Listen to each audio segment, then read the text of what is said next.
Kuha naman kami dito sa dagat na mga kinhanson. Guys, hello.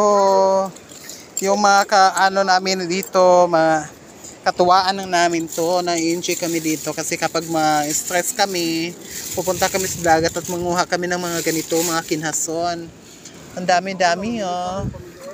Kaya yun, naman kuha na sa kuanig. So, kuha mga iyan lalang gahapon dagang kay lumban. Oh, ayan sila o nangunguha kami dito.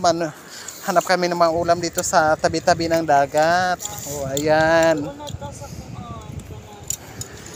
Oh, maghanap muna ako. Titingnan ko kung marunong ba ako maghanap. Kasi hindi ako masyadong marunong nga dito.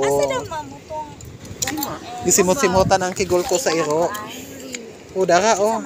Ay, siya ng puli di ay. Oh, ay nasi kasag na gamay. Mga pisot-pisot ba? Maghahanap kami ng mga pisot-pisot dito. Ayan guys.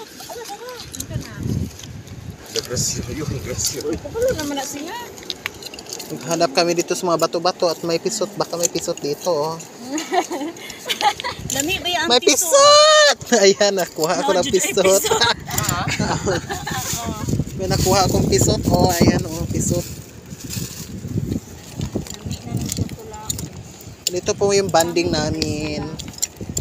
Para ma-enjoy yung mga pag-iisip namin dito. Kasi naka-stress kasi kapag nasa bahay ka lang. Yes, Ayaw kong mag-stay ng home. Kapag wala akong ginagawa. Okay lang kapag may magpa-parlor sa akin. Kapag walang magpa-parlor, pupunta ako sa dagat. Kasi dito lang na-enjoy ako dito. Pupunta ako sa dagat. Ay, ito na yung mga katuwaan namin dito. Tama po. Okay, saan balay diri oy?